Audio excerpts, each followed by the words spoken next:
The key slid into the lock of her own front door. Sarah Mitchell hadn't told anyone she was coming home early from her business trip. After 2 months curating art collections across Europe, she wanted to surprise her husband David. But as she pushed open the door, the real surprise was waiting for her inside. A blonde woman, heavily pregnant, cooking dinner in her kitchen, wearing her apron.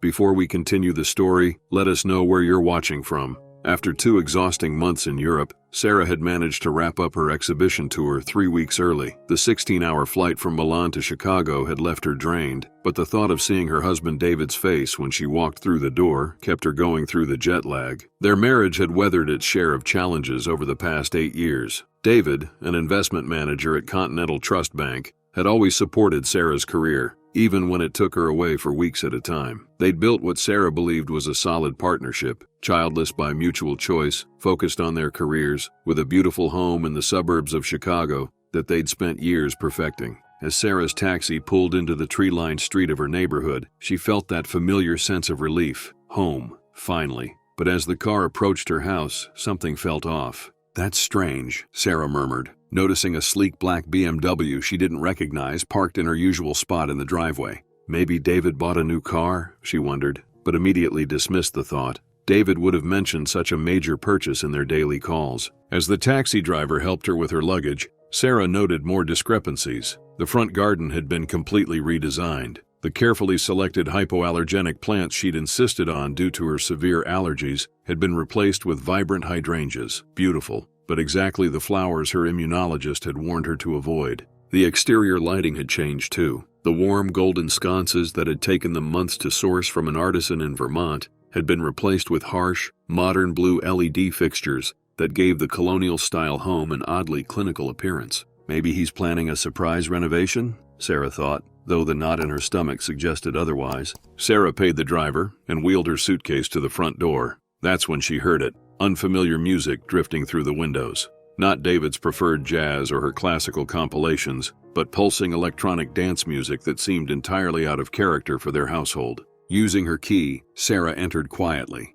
The entryway hit her with another shock. The carefully curated gallery wall featuring photographs from their travels had been replaced with large abstract prints in aggressive neon colors, precisely the style of art she had professionally critiqued as soulless commercial work in her last published review. "David?" she called out, hearing her voice crack slightly. No answer came over the pulsing music. Sarah moved deeper into the house, wheeling her suitcase behind her. Each room she passed showed evidence of transformation. Their neutral-toned living room now featured a vibrant purple sectional sofa replacing their beloved vintage leather couch. The bookshelves had been cleared of David's history books and her art volumes, now displaying decorative objects and few actual books. As Sarah approached the kitchen, the smell of unfamiliar spices grew stronger. She pushed open the swinging door and froze. Standing at her professional-grade range, a housewarming gift from her parents, was a woman Sarah had never seen before. Tall and slender except for a prominent baby bump,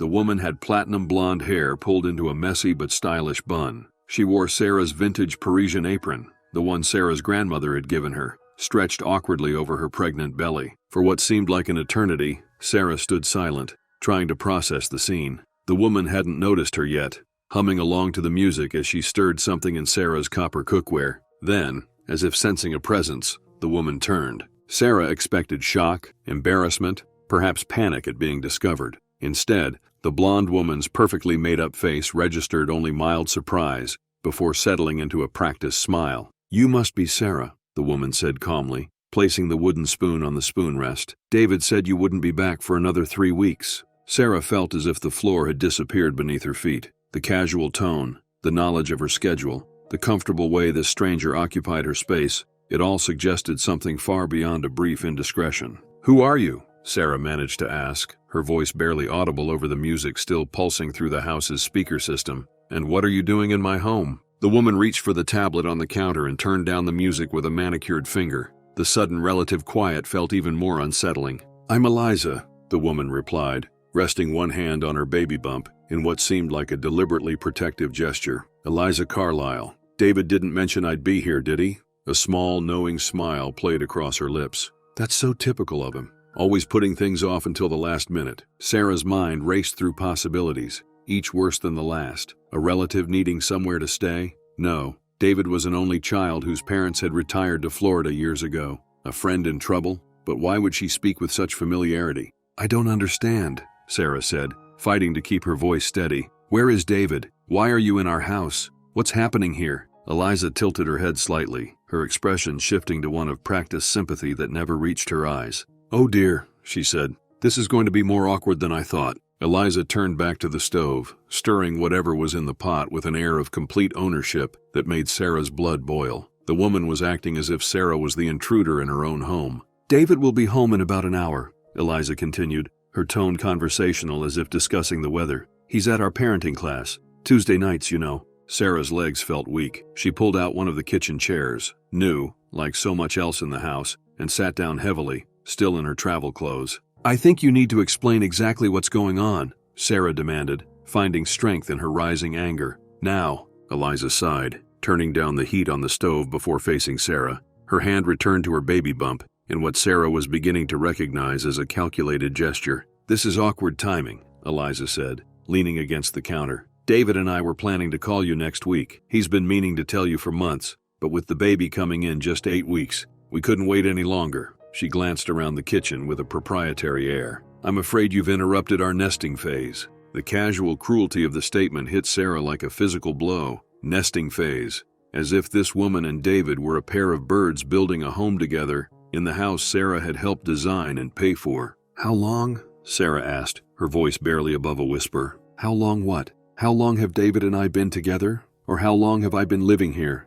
Eliza asked with practiced innocence. We've been seeing each other for almost 18 months. I moved in, she paused as if counting, about 6 weeks ago, right after you left for Europe. 18 months. 6 weeks. The numbers pounded in Sarah's head. She and David had celebrated their 8th anniversary just 4 months ago, with a weekend trip to Napa Valley. Had he already been involved with this woman then? Had he been living a double life all this time? I don't believe you, Sarah said, though part of her already did. The changes to the house, the comfortable way Eliza navigated the space, it all suggested her story was true. Eliza shrugged, returning to her cooking. Believe what you want. David will confirm everything when he gets home. She opened Sarah's spice cabinet, now reorganized with labels facing outward in precise alphabetical order, and selected a jar. He's been unhappy for years, Sarah. All these business trips you take, while I've been here giving him what he really wants, a family. We're expecting a son. The emphasis on the word son felt deliberately chosen to wound.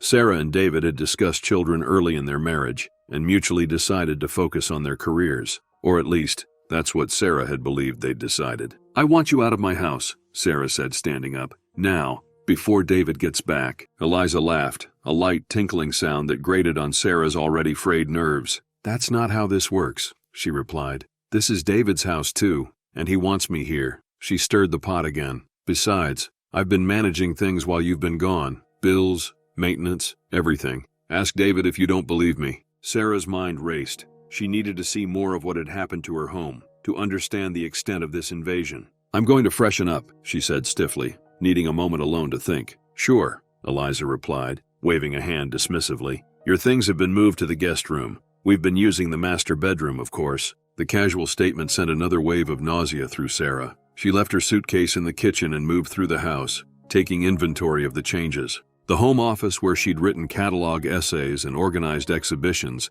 had been transformed into a nursery. Pale blue walls, an elaborate crib, and a mural of woodland animals had replaced her desk, files, and art books. A framed ultrasound image hung prominently on the wall, with Baby Mitchell written beneath it in flowing script. In the hallway, Sarah noticed something else missing: the photographs. Every framed picture of her and David had vanished. In their place were photos of David with Eliza, the two of them hiking, at a baseball game, at what appeared to be a baby shower with people Sarah didn't recognize. The master bedroom was the final blow. The sanctuary she had created with David was completely transformed. Their platform bed had been replaced with a traditional sleigh bed. The neutral palette Sarah had carefully chosen was now a bold navy and white scheme. Eliza's clothes filled the closet Sarah had left half empty. On David's nightstand sat pregnancy books and a sonogram photo in a frame that read, Daddy's Little MVP. Sarah's legs gave out, and she sank onto the edge of the bed, their bed that was no longer theirs.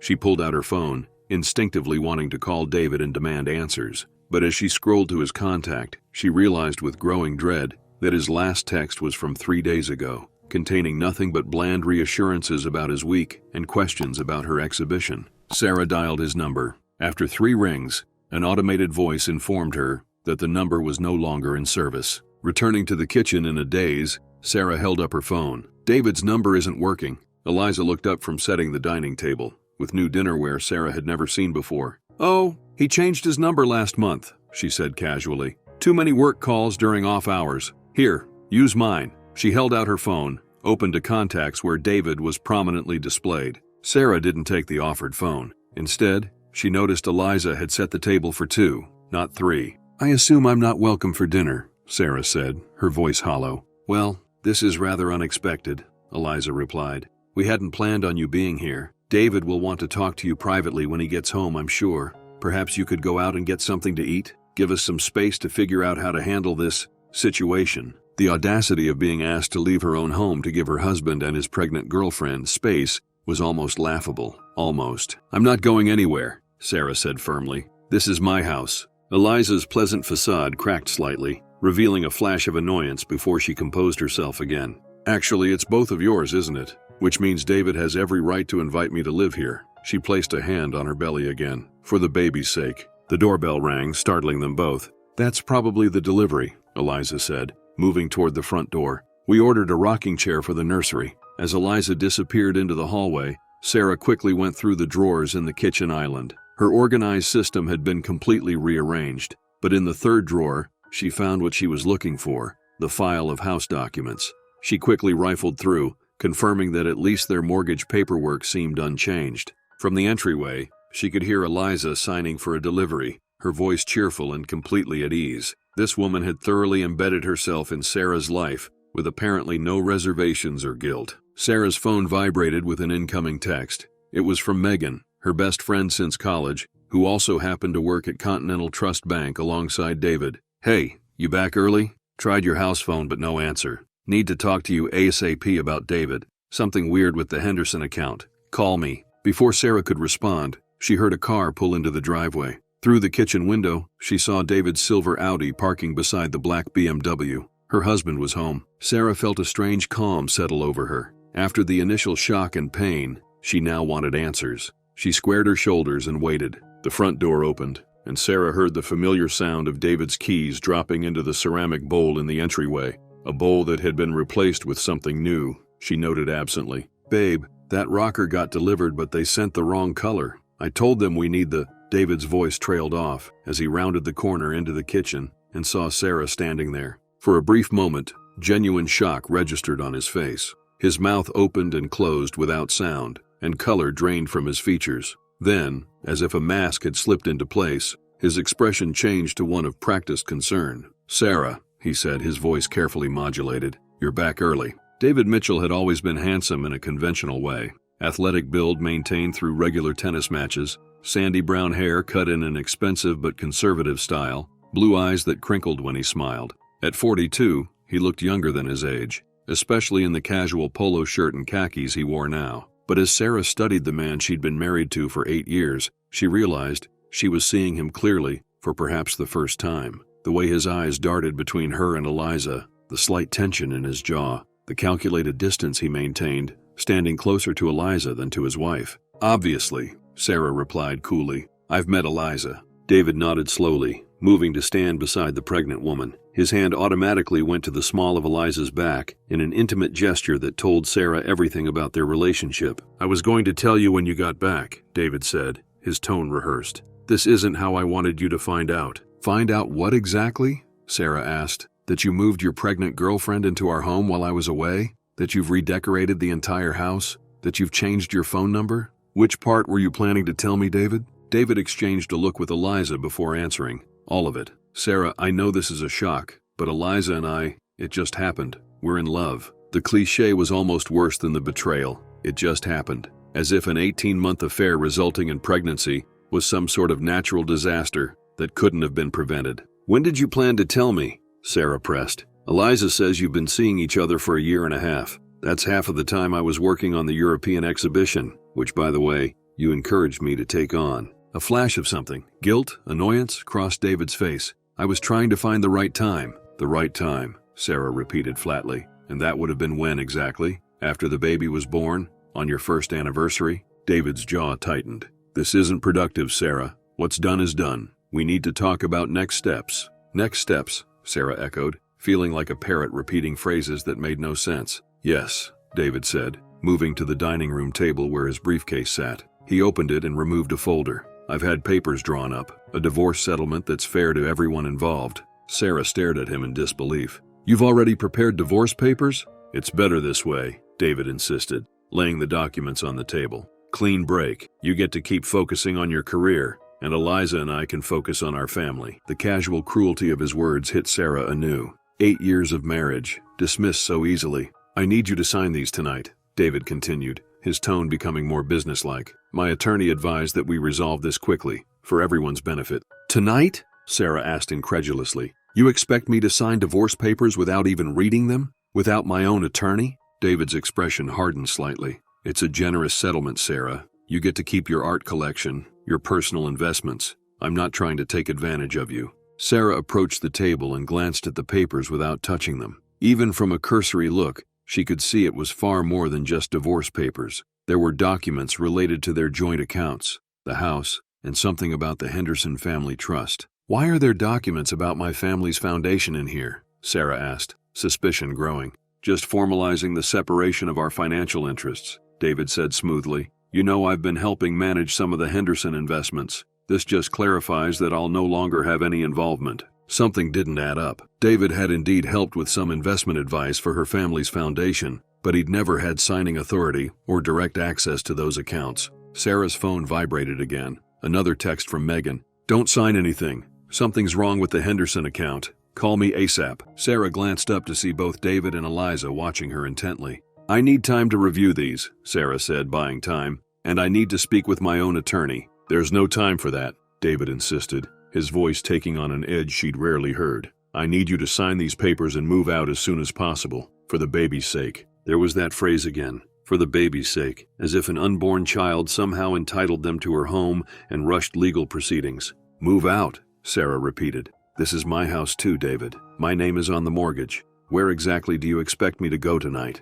You can stay at a hotel for a few days, Eliza interjected, just until you find a more permanent arrangement. We've already packed some of your essential items. She gestured toward a suitcase Sarah hadn't noticed before, sitting by the kitchen door. The rest of your things are in storage. You packed my things? Sarah felt her composure slipping. You put my possessions in storage without my permission? We needed the space, David said unapologetically, for the nursery and Eliza's things. This is insane, Sarah said, shaking her head. You can't just erase me from my own life and expect me to cooperate. Be reasonable, Sarah, David said, his tone patronizing. This situation is difficult for everyone. The sooner we resolve it, the better. As David spoke, Sarah noticed Eliza moving toward the kitchen island where her purse sat. The blonde woman casually removed something that looked like prescription medication, swallowing a pill with water. What's that? Sarah asked, momentarily distracted. Prenatal vitamins, Eliza answered smoothly. Doctor's orders. David placed a pen on top of the papers.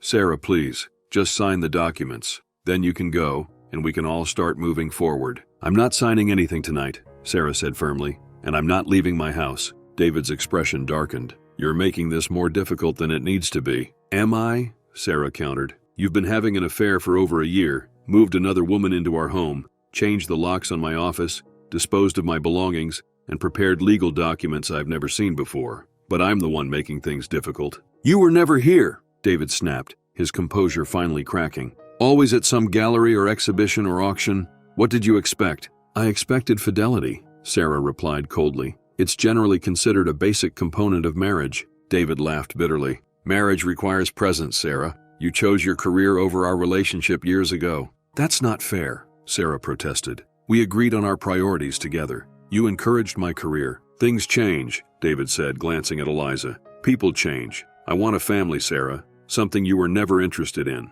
Before Sarah could respond, her phone rang. Megan again. Sarah knew she needed to take this call. I need to use the bathroom, she said abruptly. The powder room is being renovated, Eliza said quickly. Use the guest bath upstairs. Sarah nodded and headed for the stairs, feeling David's and Eliza's eyes on her back. Once inside the guest bathroom, also redecorated in a style she didn't recognize, Sarah locked the door and answered the call. Megan, what's going on? she whispered. Sarah, thank God. Megan's voice came through, tense with worry. Where are you? Are you at home? Yes, and you won't believe what I found, Sarah began. Listen to me, Megan cut her off. Don't sign anything David gives you. Don't agree to anything. There's something seriously wrong. What do you mean? Sarah asked, her suspicion crystallizing into dread. David's been making unauthorized transactions from the Henderson Foundation accounts, Megan explained rapidly. He somehow got access to the signature cards. He's been systematically moving money offshore for months. Sarah felt the room spin around her. How much? At least $3.2 million that we can trace so far, Megan said grimly. And Sarah, that's not all. That woman he's with, she's not who she claims to be. Sarah sat down on the edge of the bathtub, her legs suddenly unable to support her weight. What do you mean she's not who she claims to be? Sarah whispered, keeping her voice low despite the running water she'd turned on for privacy. Her name isn't Eliza Carlisle, Megan explained urgently. It's Elizabeth Kaplan. She's a known financial fraudster who's been investigated for similar schemes in Boston, Miami, and Seattle. She targets wealthy individuals, especially those with access to family money or investment accounts. Sarah's mind raced, pieces falling into place with sickening clarity. David's insistence on her taking the European assignment, the sudden pregnancy announcement, the urgency to sign papers tonight. The pregnancy, Sarah breathed. Is it even real? Based on her previous MO, probably not, Megan replied. In Seattle, she wore a prosthetic pregnancy belly to gain sympathy from her Mark's family, created a whole story about carrying twins. Sarah recalled the protective way Eliza kept touching her belly, how she'd conveniently taken prenatal vitamins right in front of her. How do you know all this? Sarah asked. After I noticed the suspicious transfers from the Henderson accounts, I flagged it for compliance, Megan explained. They've been building a case for weeks. I wasn't supposed to tell you. They're worried about tipping them off. But when you texted that you were home early, I knew you were walking into something dangerous. Dangerous? Sarah felt a chill. Do you think they would hurt me? I don't know, Megan admitted. But in the Seattle case, when the victim refused to cooperate, valuable artwork and jewelry mysteriously disappeared from their home. In Miami, the victim's identity was stolen after signing what they thought were innocent documents. They're trying to get me to sign papers tonight, Sarah said, the full scope of the situation becoming clear. Not just divorce papers, documents about the Henderson Foundation. Don't sign anything, Megan emphasized. The FBI has been notified. They're already involved. The FBI? Sarah repeated, stunned. Yes, the Foundation's accounts cross state lines, so it's federal jurisdiction, Megan explained. Sarah, I need you to stay calm and stall them. Can you do that? Just find excuses not to sign or leave until help arrives. How long? Sarah asked, checking her watch. It was just past 7 p.m. I don't know exactly, but soon, Megan promised. They were already monitoring the situation. Knowing you're there will accelerate their timeline. Sarah took a deep breath, steadying herself. Okay, I'll stall. Be careful, Megan warned. David's been moving money for months. They're not amateurs, Sarah. After ending the call, Sarah stared at her reflection in the mirror. The woman looking back at her seemed like a stranger, travel-worn, shocked, betrayed. But underneath the hurt, Sarah felt something else emerging. Determination. This wasn't just about David's infidelity anymore. This was fraud, theft, and they were trying to use her to access her family's charitable foundation, money dedicated to arts education for underprivileged children.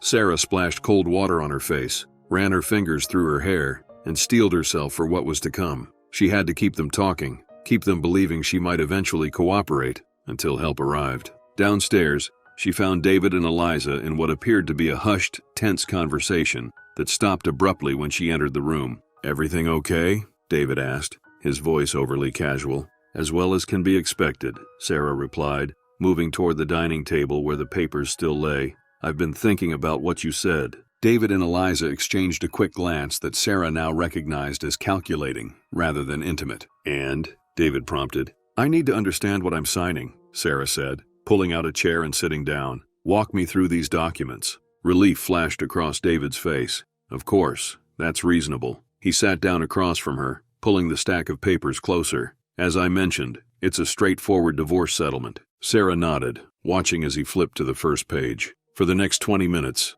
David explained the documents, or rather, the version of the documents he wanted her to believe existed. He spoke of equitable distribution of assets, her retention of personal property, his assumption of the mortgage. What he didn't explain, and what Sarah could clearly see, were clauses transferring signing authority on accounts, powers of attorney for financial decisions, and authorizations related to the Henderson Foundation's investment portfolio. And this section? Sarah asked, pointing to a paragraph buried in the middle of page 17, about the transfer of management responsibilities for existing philanthropic endeavors. David barely glanced at it. Just formalizing that I'll no longer be advising on the Henderson Foundation investments. You'll retain full control. A lie. The clause actually authorized David to act as an agent on behalf of the foundation for a period of 3 years. I see, Sarah said, turning to the next page. And what about our art collection? I don't see it mentioned specifically. It's covered under personal property, David assured her.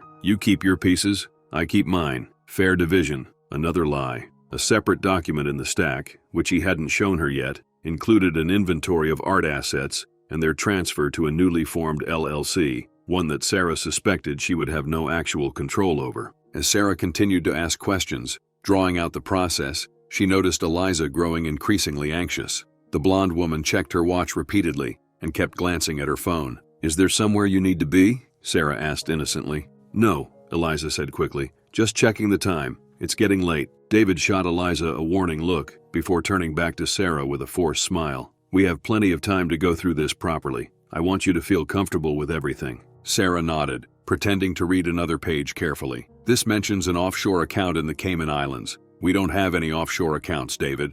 A flash of annoyance crossed his face. That's just standard legal language. It's covering all bases for assets disclosure. Standard legal language. For accounts he'd already established to funnel money from her family's foundation. I see, Sarah murmured, turning another page with deliberate slowness. And these investment accounts listed here? I don't recognize some of these numbers. Those are the Henderson Foundation accounts, David explained smoothly. They're included for reference only, to show they remain separate from our personal assets. Included for reference, with signature lines authorizing their control. Sarah checked her watch. Almost an hour had passed since she'd spoken to Megan. How much longer would she need to stall? I think I need something to drink before we continue, Sarah said, standing up. This is a lot to process. I'll get you some water, Eliza offered quickly, starting to rise. Actually, I'd prefer wine, Sarah replied. There should still be some Barolo in the cellar, unless you've replaced that too? David and Eliza exchanged another look. I'm afraid we don't keep alcohol in the house anymore, David said. Because of the baby, of course. The non-existent baby that was their entire pretext. Water is fine then, Sarah conceded, watching as Eliza moved to the refrigerator. As Eliza reached up to retrieve a glass from a cabinet, Sarah noticed something odd. The woman's pregnant belly shifted slightly to the side, in a way that no real pregnancy would allow. It was subtle, but unmistakable to Sarah's now suspicious eyes. Megan had been right. The pregnancy was fake. Eliza handed Sarah the water, and their eyes met. For a moment, Sarah thought she detected a flicker of concern in the other woman's gaze, as if sensing Sarah's growing awareness. Thank you, Sarah said, taking a deliberate sip. So, David, you mentioned I would need to move out tonight. Where exactly are my things? You said storage, but which facility? Safekeep on Riverside Drive, David answered. Everything's in a climate-controlled unit. I have the access information in my office. Sarah nodded, wondering if her belongings were actually there, or if that was yet another lie. And my family photos? The albums from my parents? My grandmother's jewelry? She asked, knowing these items would be particularly valuable and easy to sell. All safely stored, David assured her, though his eyes didn't quite meet hers. We were very careful with your personal items. Sarah set down her water glass with a deliberate click. You know what I find interesting, David? You keep saying we. We packed your things. We needed the space. We were careful, as if Eliza has equal say in what happens to my possessions in my home. David's jaw tightened. Eliza is going to be my wife, Sarah. She's carrying my child. Of course I include her in decisions. Your wife, Sarah repeated. You haven't even filed for divorce yet, but she's already your wife. In all the ways that matter, David replied coldly. Sarah turned to Eliza, who had been watching their exchange with calculated attentiveness. How far along did you say you were, Eliza? 8 months? 32 weeks, Eliza confirmed, one hand automatically moving to her belly. That's interesting, Sarah said casually, because 8 months ago, David and I were in Napa Valley celebrating our anniversary. He didn't mention he had a pregnant girlfriend then. Eliza's expression didn't waver. I wasn't pregnant then. We've only known about the baby for 5 months. I see, Sarah nodded, as if accepting this explanation. So you got pregnant after knowing each other for what? A year? That's fast. When you know, Eliza replied with practiced serenity. Enough about the timeline. David interrupted, clearly uncomfortable with this line of questioning. Let's get back to the documents. If we can finish tonight, you can take the signed copies with you. Take them where exactly? Sarah asked. You still haven't told me where I'm supposed to go at. She checked her watch. Nearly 9 o'clock at night. The Four Seasons has availability, David said. I checked this afternoon. They can accommodate you for as long as needed. How thoughtful, Sarah said dryly. You checked hotel availability before I even knew I needed a hotel.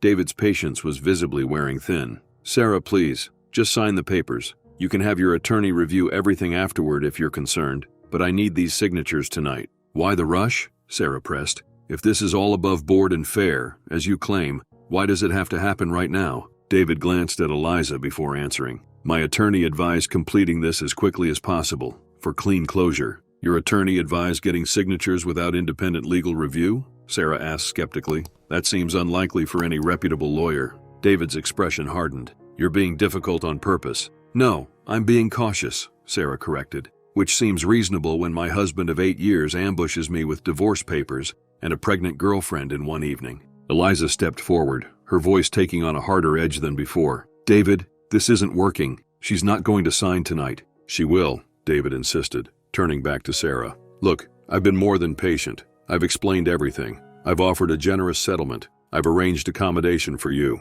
What more do you want? Time, Sarah said simply. Time to process, time to review, time to consult my own attorney. We don't have time, David snapped, mask slipping further. These need to be executed tonight. Why? Sarah challenged. What happens at midnight? Do you turn into pumpkins? Eliza's hand closed around David's arm in warning. David, enough. We can revisit tomorrow. But David shook her off, leaning across the table toward Sarah. Sign the papers, Sarah, now, or things will become much less pleasant. Sarah felt a chill at his tone but maintained her composure. Are you threatening me, David? I'm stating facts, he replied coldly. You can make this easy or difficult. Your choice.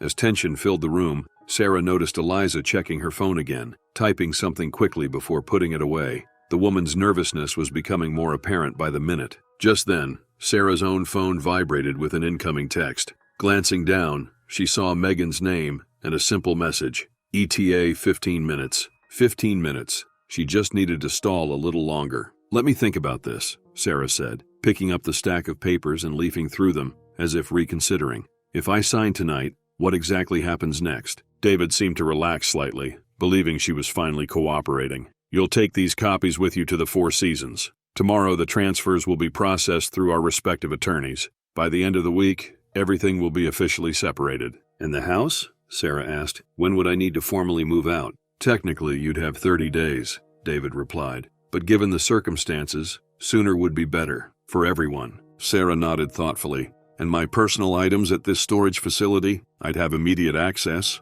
Of course, David assured her. I'll text you the unit number and access code tomorrow. Not tonight. Tomorrow. Another red flag. What about my car? Sarah continued. It's still in long-term parking at O'Hare. I can have someone pick it up for you, David offered, growing more eager as he sensed her wavering. Just give me the parking details. That's very thoughtful, Sarah said, forcing a small smile. And the Henderson Foundation? How would management transition work there? David hesitated almost imperceptibly. There's no transition needed. As I said, those accounts remain entirely under your control. Another lie. The documents clearly indicated otherwise. I see, Sarah murmured, turning another page. Eliza, meanwhile, had moved to the kitchen window, peering out at the street with poorly concealed anxiety. She checked her watch again before catching Sarah watching her. Just wondering if the rain is going to hold off, Eliza explained unconvincingly. The forecast mentioned storms tonight. The sky had been clear when Sarah arrived, and she'd heard nothing about rain, but she nodded as if accepting this explanation. David, Sarah said, returning her attention to her husband. If I were to sign these tonight, I'd want to make one small change. This clause about the Henderson Foundation investments, I'd prefer to remove it entirely since you say it's not relevant anyway. David's expression tightened. The documents are a package, Sarah. My attorney prepared them to be comprehensive. Removing sections could invalidate the whole agreement. I don't see how removing an irrelevant clause would invalidate anything, Sarah pressed, if it's just standard language as you claimed. Let's not complicate things, David insisted. The papers are ready as they stand. Sarah set down the documents and leaned back in her chair. I think I need more time to consider all this. It's a lot to process in one evening. David's mask of patience finally slipped completely. Damn it, Sarah. Just sign the fucking papers." The outburst hung in the air between them. Eliza hurried back from the window, placing a warning hand on David's shoulder. "David," she murmured, "calm down." But David shrugged her off, standing abruptly. "We don't have time for this. I've been patient. I've explained everything. I've been more than generous." "Generous?" Sarah repeated incredulously. "You've been stealing from my family's foundation, David. That's not generosity. It's crime." The statement landed like a bomb in the room. David froze, and Eliza's carefully maintained composure cracked completely. "What did you say?" David asked, his voice deadly quiet. "You heard me," Sarah replied, standing to face him. "I know about the unauthorized transfers. I know about the offshore accounts. Did you really think no one would notice $3.2 million disappearing?" David and Eliza exchanged panicked looks. "You don't know what you're talking about," David tried, but his voice lacked conviction. "Don't I?" Sarah challenged. "Continental Trust has flagged the transactions, David. It's already been reported." "She's bluffing,"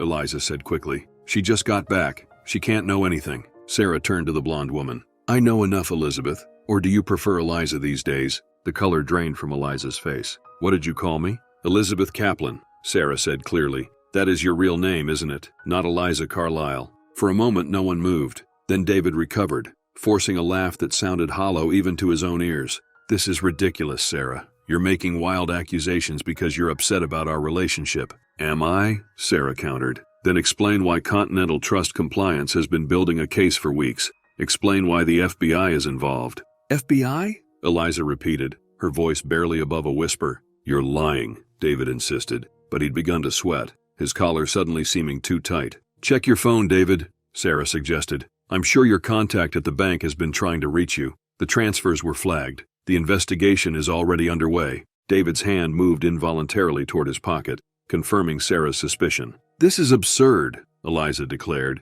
but her voice trembled slightly. "David, she's manipulating you. Don't listen to her." "How long have you two been planning this?" Sarah asked, looking between them. "Was I always the target, or did you choose me after meeting David?" "Stop talking," David snapped. "The baby is a nice touch," Sarah continued, gesturing to Eliza's belly, "though you might want to secure that prosthetic better. It shifted when you reached for the glass earlier." Eliza's hand flew protectively to her stomach, her eyes wide. "You have no idea what you're talking about," she hissed. "I think I do," Sarah replied calmly. "This isn't your first performance, is it? Seattle, Miami, Boston, you've done this before." Eliza's composed facade crumbled entirely. She turned to David, panic evident in her expression. "We need to leave. Now." David hesitated, looking between the documents on the table and his partner in crime. "The papers," he began. "Forget the papers," Eliza snapped. "She knows. We need to go." David seemed torn, unwilling to abandon the scheme they'd clearly spent months planning.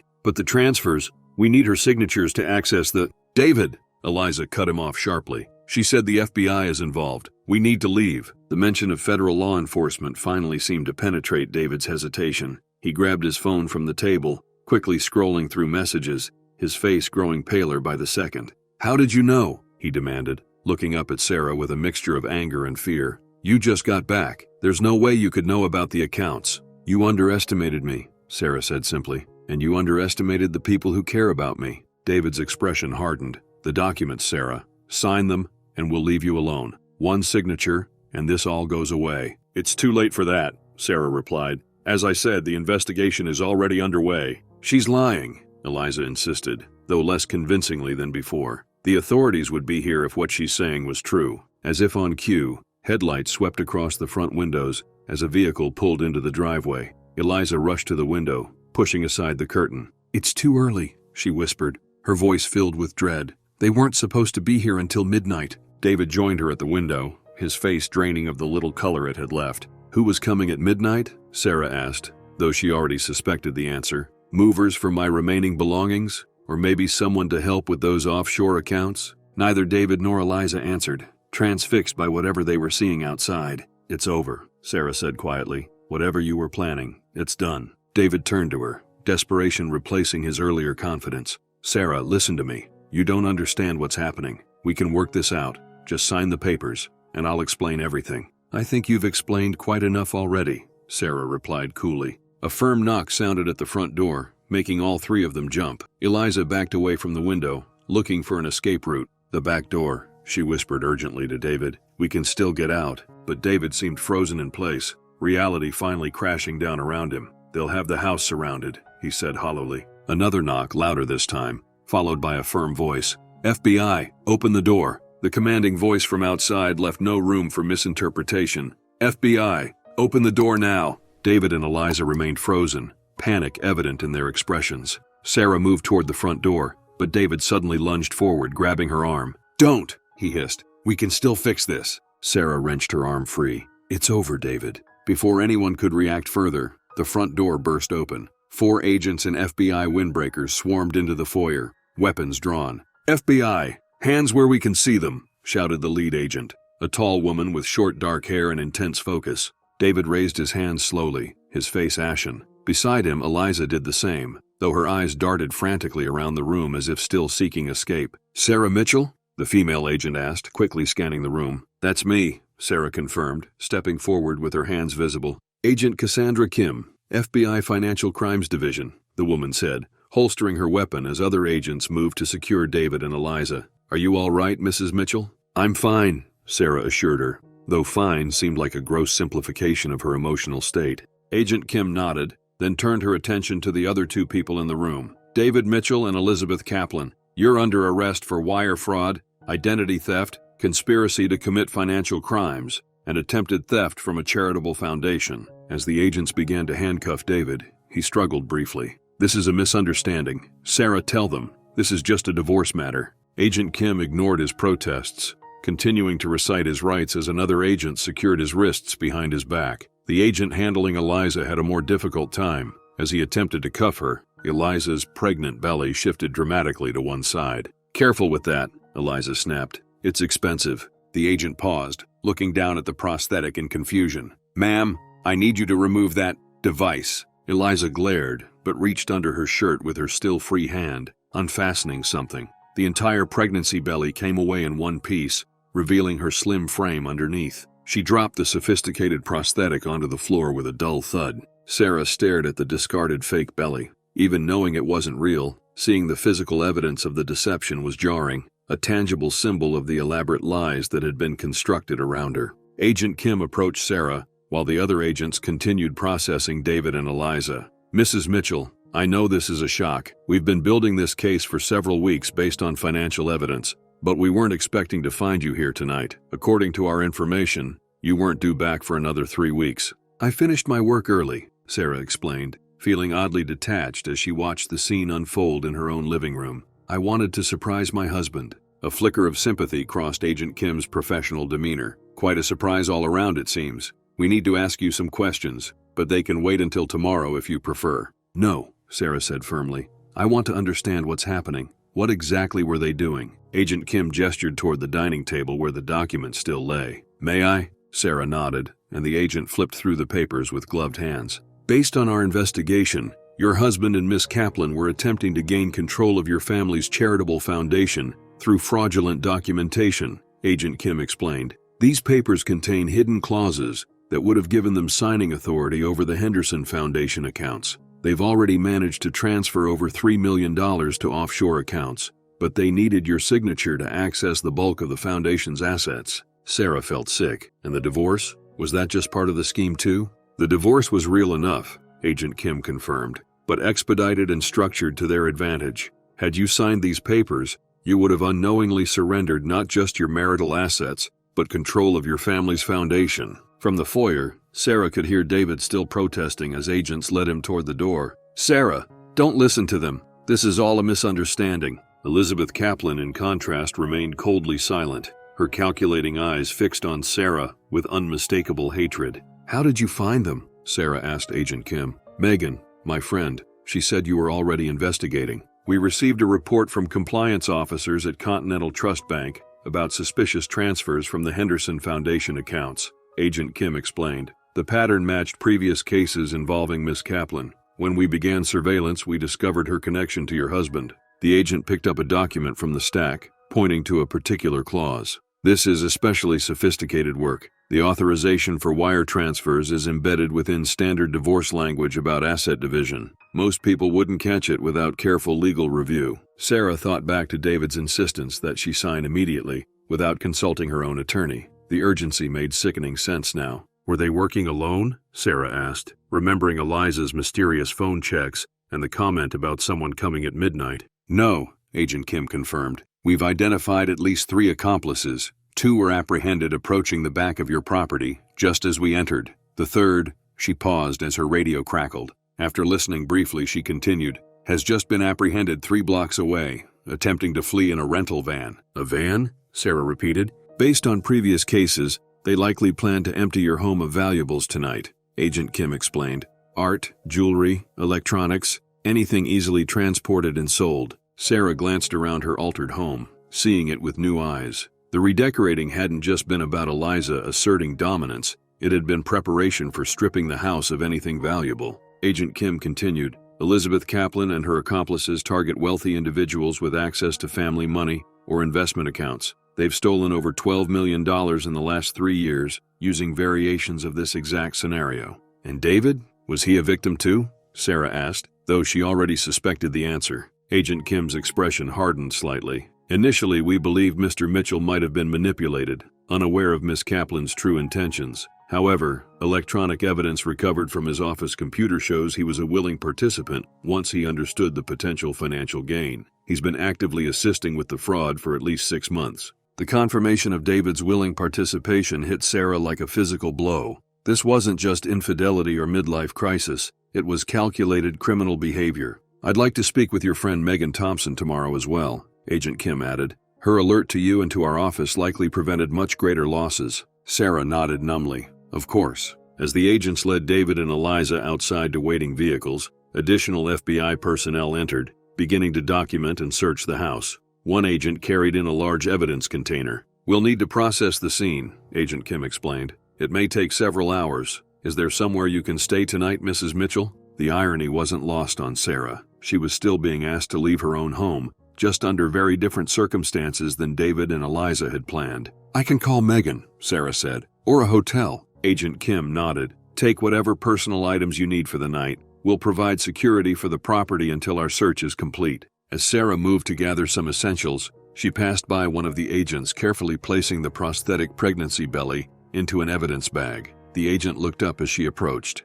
We've found 3 more of these upstairs, he informed Agent Kim. Different sizes. Looks like they were documenting a progressive pregnancy. Agent Kim nodded. Add them to the evidence log and check the medicine cabinet. There were likely fake prenatal vitamin bottles as well. Sarah continued to the guest room, where Eliza had said her things had been moved. Opening the door, she found not her belongings, but more evidence of the elaborate scheme. The room contained several suitcases, fake identification documents spread across the bed, and what appeared to be financial records. Agent Kim, Sarah called out, you might want to see this. The agent appeared in the doorway, surveying the room with practiced efficiency. This is exactly what we needed, she said, immediately radioing for the evidence team. Looks like they were preparing to flee the country. Sarah picked up a passport from the bed. It contained her husband's photo, but a different name. Beside it lay plane tickets to the Cayman Islands dated for the following week. They weren't just after the foundation money, were they? Sarah asked quietly.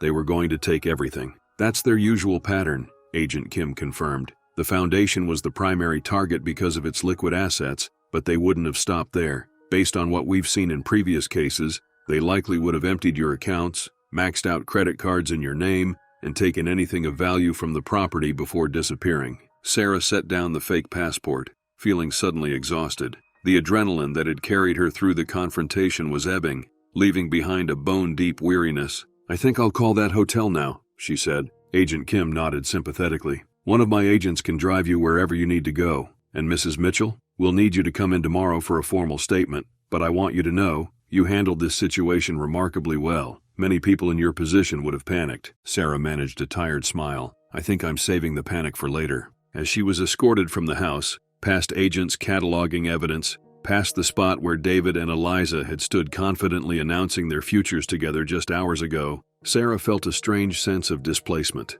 The home she had returned to tonight wasn't the one she had left 2 months ago, and the husband she'd believed in for 8 years had never really existed at all. Agent Kim walked her to a waiting FBI vehicle. We'll be in touch first thing tomorrow. Try to get some rest, Mrs. Mitchell. Sarah nodded, clutching the small overnight bag one of the agents had helped her pack with items that had been deemed safe to remove from the scene. As the car pulled away from the curb, She looked back at her house. Lights blazing from every window, FBI agents moving purposefully in and out, the familiar structure transformed into a crime scene. "Where to, ma'am?" the agent driving asked gently. Sarah considered for a moment. Not the Four Seasons that David had so thoughtfully researched, not anywhere he had touched or planned. "The Peninsula Hotel, please," she said finally, "on North Michigan Avenue." As they drove away from the neighborhood, Sarah's phone rang. Megan. "Sarah, are you okay? Did they arrive?" "Yes," Sarah confirmed, her voice steadier than she expected. "They arrested David and Elizabeth. I'm headed to a hotel for the night while they process the house."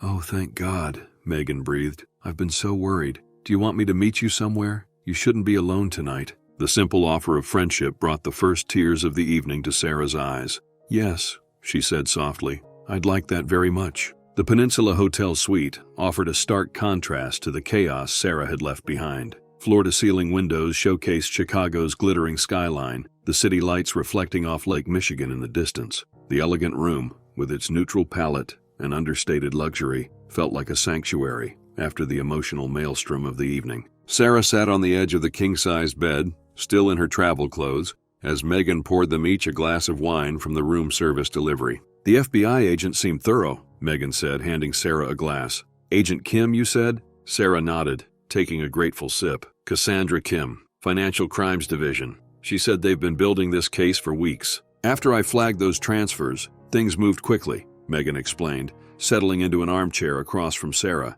"Continental Trust has sophisticated monitoring systems for foundation accounts. David must have known that, but he still tried to move the money. He always was overconfident," Sarah murmured. She stared into her wine glass, watching the deep red liquid catch the light. "I keep trying to understand when it started. When did my husband become someone capable of this?" Megan's expression softened with sympathy. "I don't think it's that simple, Sarah. Agent Kim explained some of it to me when I first reported the suspicious activity. Elizabeth Kaplan is extremely skilled at what she does. She identifies potential marks, studies them for weaknesses, and exploits those vulnerabilities. But still," Sarah insisted, "to go from being unfaithful to committing federal financial crimes? That's a significant leap." "Maybe," Megan acknowledged. "Or maybe one moral compromise made the next one easier." She hesitated before continuing. "Sarah, there's something else you should know. The investigation revealed that David had been accessing your personal accounts and the foundation systems for nearly 2 years.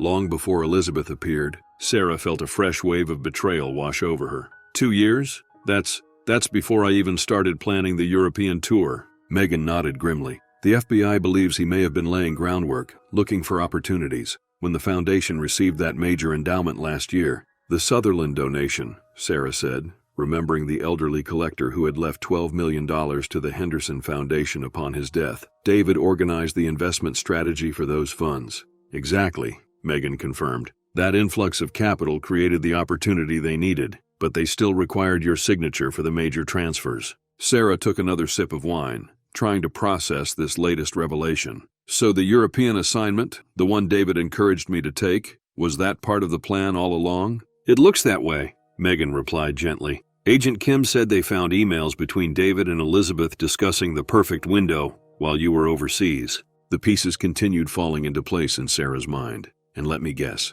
the timing of my return was supposed to coincide with the completion of their scheme?" Megan nodded. "Based on what the FBI has found so far, they plan to have all the signatures and transfers complete by next week. You weren't supposed to be back until the following week, by which time they would have been gone, along with most of your assets and a significant portion of the foundation's endowment." Sarah set down her wine glass, suddenly feeling ill. "All those calls from Europe, David always sounded so loving, so interested in my work. Was any of it real?" Megan moved to sit beside Sarah on the bed, placing a comforting hand on her shoulder. "I can't answer that, Sarah, but I do know this. What happened isn't a reflection on you. You trusted your husband because that's what people do in marriages. You didn't fail some test of perception." A knock at the door interrupted them. Megan rose to answer it, returning a moment later with Agent Kim. "I apologize for the late intrusion," the FBI agent said, remaining standing despite Sarah's gesture toward a chair. "But we've uncovered some information I thought you should know tonight,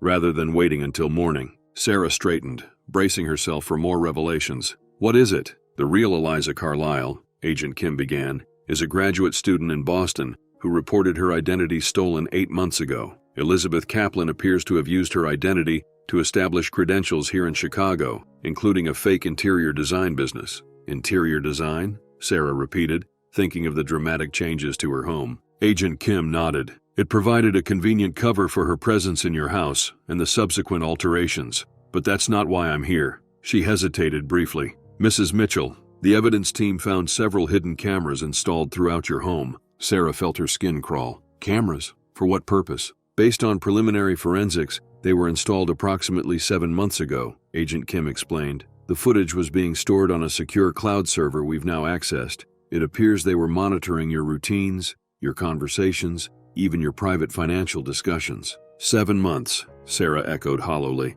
While I was still living there, before I left for Europe, Agent Kim nodded grimly. We believe David installed them at Elizabeth's direction as part of their information gathering. The cameras provided them with intimate knowledge of your life, your schedule, even your passwords and financial details you may have discussed at home. The violation felt profound, deeper even than the financial fraud or marital betrayal. The idea that her private moments had been surveilled, analyzed, and exploited by the man she had trusted most was almost too much to bear. There's more, Agent Kim continued. Among the evidence recovered was a detailed plan for what they termed Phase 3. Phase 1 appears to have been information gathering. Phase 2 was isolating you from your assets and obtaining the necessary signatures. Sarah almost didn't want to ask. And Phase 3? Agent Kim's professional demeanor softened slightly.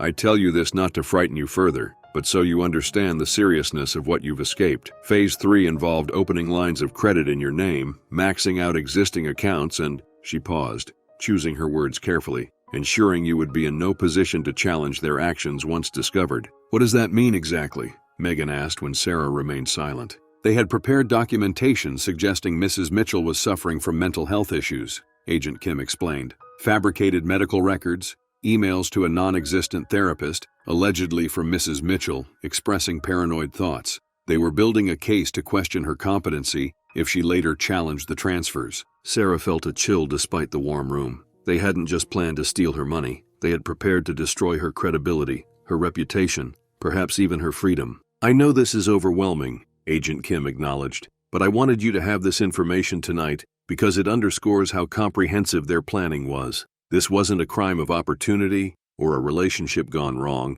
It was a meticulously orchestrated fraud scheme. And David? Sarah asked, her voice barely audible. Was he fully aware of all this? Agent Kim's expression confirmed the worst before she even spoke. The evidence indicates he was an enthusiastic participant, Mrs. Mitchell. In fact, some of the more aggressive elements of the plan appear to have originated with him, not Miss Kaplan. The revelation landed like a physical blow. Sarah had been holding on to a faint hope that perhaps David had been manipulated, coerced in some way. The confirmation of his willing, even eager participation extinguished that last flicker of hope. What happens now? Sarah asked after a moment of heavy silence. They'll remain in custody pending arraignment, Agent Kim explained. Given the evidence we've already secured and the pattern of previous crimes for Miss Kaplan, I anticipate substantial charges and significant bail if granted at all. The U.S. Attorney's Office is already preparing the case. Will I need to testify? Sarah asked. Eventually, yes, Agent Kim confirmed. But we have substantial documentary evidence. Your testimony will strengthen the case, but it's not the entirety of it. After Agent Kim departed with promises of further updates in the morning, Sarah and Megan sat in silence for several minutes, the weight of these latest revelations settling between them. I don't even know who he was, Sarah finally said, her voice breaking. 8 years of marriage, and I never really knew him at all. Megan moved closer, wrapping an arm around Sarah's shoulders. Maybe no one did, Sarah. Maybe the person you thought you married never existed. Sarah leaned into her friend's embrace, finally allowing the tears she'd been holding back all evening. How do you start over when your entire life turns out to be built on lies? One day at a time, Megan answered simply, and you don't do it alone. As Sarah cried in her friend's arms, the Chicago skyline continued to glitter beyond the windows, indifferent to the human drama unfolding within the hotel room. Her life had been shattered tonight, but as the initial shock began to recede,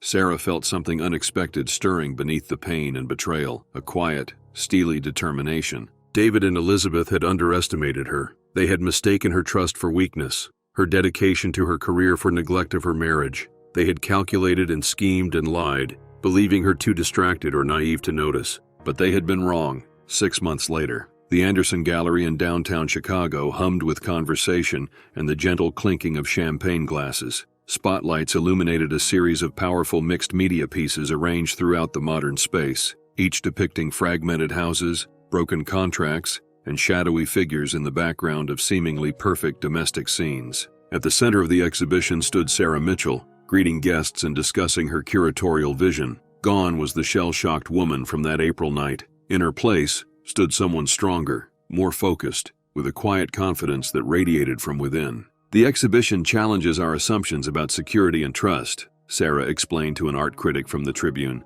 Each artist explores deception from a different angle: financial fraud, identity theft, intimate betrayal, while examining how we rebuild in the aftermath. And the title? The critic asked, gesturing to the stark lettering on the gallery wall, Hidden in Plain Sight, The Art of Deception and Recovery. It speaks to the dual nature of the exhibition, Sarah replied, both the deception that often occurs right before our eyes and the recovery that must happen visibly, intentionally, to be complete. As the critic moved on to study a particularly powerful installation, Megan appeared at Sarah's side, offering a fresh glass of sparkling water. Full house, Megan observed. The reviews are already coming in online. They're calling it revolutionary and cathartic. Sarah smiled. It's not just my vision. Each of these artists has experienced some form of betrayal or fraud. That authenticity resonates with people. Speaking of which, Megan said, lowering her voice, Agent Kim just arrived. She said she has news. Sarah nodded, scanning the crowd until she spotted the FBI agent near the entrance, looking somewhat out of place in the artistic gathering despite her elegant pantsuit. Sarah excused herself and made her way through the crowd. Agent Kim, she greeted warmly. I'm glad you could make it. Please, it's Cassandra now, the agent replied with a smile. I'm not here in an official capacity tonight. I wanted to see the exhibition and to give you an update in person. They moved to a quieter corner of the gallery, where a bench offered respite from the crowded floor. The plea agreements have been finalized, Cassandra informed her. David accepted a deal, 15 years for wire fraud, conspiracy, and identity theft, with the possibility of parole after 10. In exchange, he's providing testimony against Elizabeth and their other accomplices. Sarah absorbed this information with a calm that would have been impossible 6 months earlier. And Elizabeth, she's fighting it, Cassandra replied. But with David's testimony and the mountain of evidence, the prosecutor is confident. She's looking at 20 to 25 years when all the charges from multiple jurisdictions are combined. Sarah nodded, feeling no joy but a certain sense of closure. And the foundation money?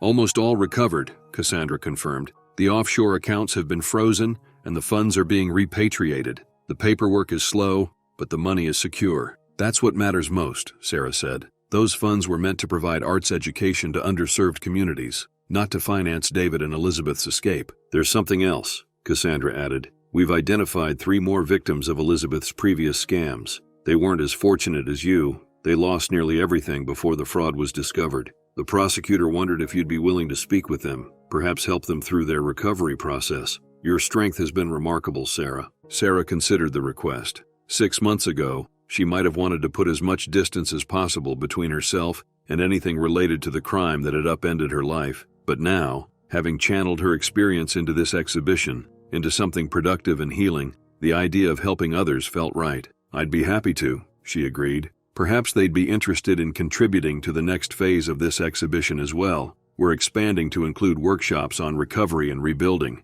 Cassandra smiled, impressed by Sarah's resilience.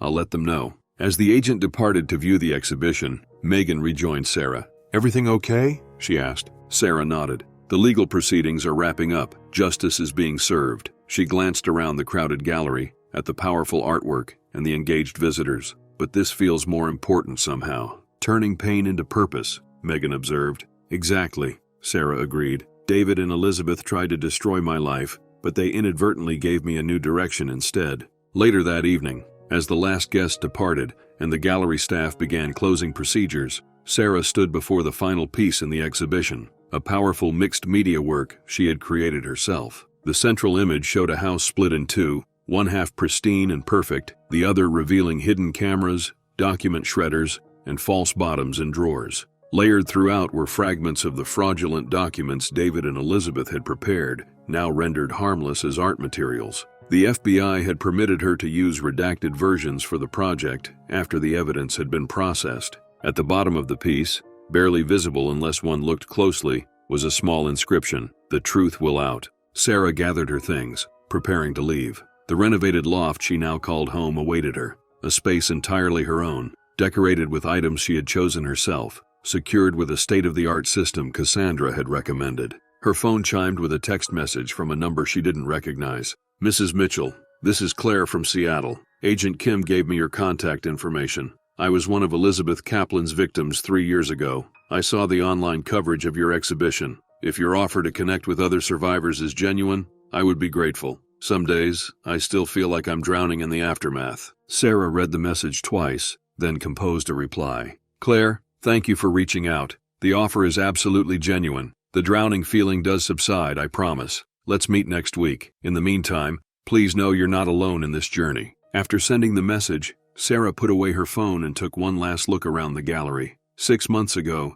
she had returned home to find her life shattered by betrayal and deception. Tonight, she was leaving a space she had filled with meaning and connection. It wasn't the life she had planned, but as she stepped out into the cool Chicago evening, Sarah Mitchell realized it might be something better. A life built not on blind trust, but on clear-eyed purpose and the authentic strength that comes only through surviving the unimaginable. This incredible true story reminds us that sometimes the people closest to us can hide the darkest secrets. Sarah Mitchell's journey from betrayal to empowerment shows the remarkable resilience of the human spirit. I'd love to hear your thoughts in the comments below. Have you ever discovered someone in your life wasn't who they claimed to be? How did you rebuild trust afterward? Don't forget to subscribe and hit that notification bell to stay updated on more incredible true stories of deception, justice, and human resilience.